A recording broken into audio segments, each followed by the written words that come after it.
This is from the AP News. French far-right leader Marine Le Pen is investigated over alleged illicit financing in 2022 vote. They're doing the same thing to Trump. They're doing the same thing to all their allies. We're seeing this happen to Marine Le Pen. No one here is surprised about it. The question is, how do you deal with this level of corruption that is seeking to stop the people from defending their homes? Don't do anything wrong. What did she do wrong? Nothing. But the point. What did Trump do wrong? Well, I mean, I actually don't know whether she's done anything wrong.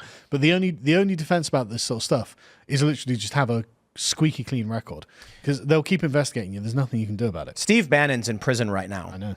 And he didn't do anything wrong. I know. Peter Navarro the same. I know. Bannon's case is particularly egregious because we've got three co-equal branches of government. The executive branch instructed Bannon not to turn over documents and testify to the legislative branch. And the legislative branch says, if you don't, you'll go to jail. And he's like, but the executive branch will come after me. What do I do? So they put him in prison. Yeah. It's saying the system's just, man, but it's the system we're working within. There's nothing we can do about it. And Le Pen I is in the same position.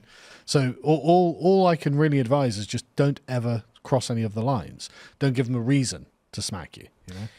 I think that's true. But I think you can add a +1 to that and say, be beyond squeaky clean. Oh yeah. You know, like with Trump, is it wrong they did classified documents? Well, Biden did too. Pence did. Clinton did. Obama did. Like to varying degrees, isn't it? right?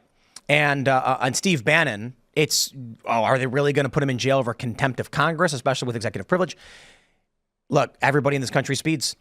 Literally everybody. And actually, I got to be honest, it's annoying to me because out here they speed like 25 over the limit, and I'm like, dude, like 5 is like normal, but you're out in the country and the speed limit's 55 and they're going 80.